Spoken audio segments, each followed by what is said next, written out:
Let's start with cubes and cube roots of class 8. What are cubes? So, if any number is raised to power of 3, then it is said to be cube of that base number. Power of 3 means multiply the same number 3 times. For example, we are having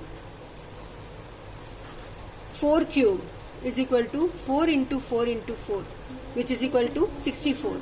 10 cube is equal to 10 into 10 into 10, which is equal to 10 tens are 100, 100 tens are 1000.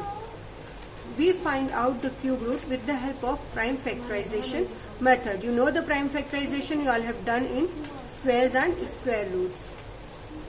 Now, how the cube root is expressed? It is expressed as the symbol of a square root and a small 3 over here written. So now we will be understanding with the help of some examples.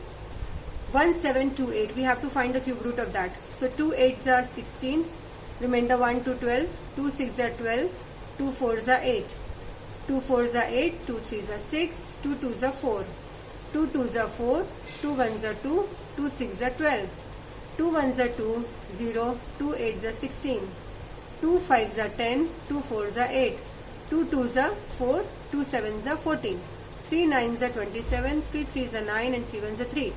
So 1728, we have the factors 2 into 2 into 2, 2 into 2 into 2 and 3 into 3 into 3. So it is a cube root. So we will make the pairs of 3. In a square root, we make the pair of 2 numbers. In cube root, we will make the pair of 3 numbers. So for these 3 2, we are having 1 over here. These 3 2, we are having 1 2. Then this 3, we are having 1 3. So 2 2s are 4, 4 3s are 12. So the cube root of 1728 is equal to 12. Now, properties of cubes of some numbers.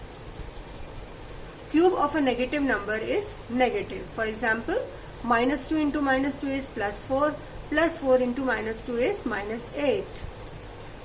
Cube of an even number is even.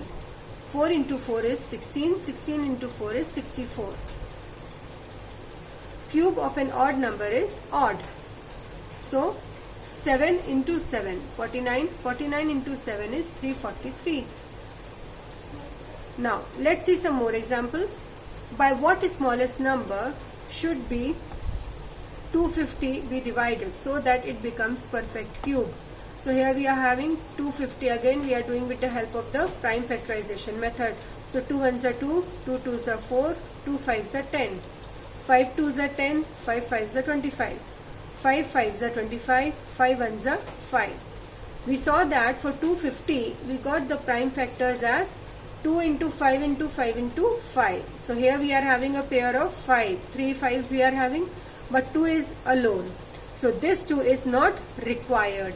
So we saw that only the number 2 is alone. So the answer is 2 because it is not having any pair. So verification, if we divide 250 by 2, we get 125, and this is complete cube and the cube root will be 5. So 125 will be a perfect cube now. Let's see more examples. By which smallest number should 686 be multiplied so that the product becomes perfect cube? There in previous one we were dividing, here we have to multiply. So 2 3s are 6, 2 4s are 8, 2 3s are 6, 7 49s are 343, 7 7s are 49, 7 1s are 7. So here we are having factors 2 into 7, pair of 7 is there but 2 is alone. So we required 2 more 2s. So the required least number will be 2 2s are 4. Now, if on finding out cube root of any number, if the pairs of the factors are in equal 3, then no pair is incomplete. Then the number is a perfect cube. And if any of the pair is incomplete, then it is a imperfect cube.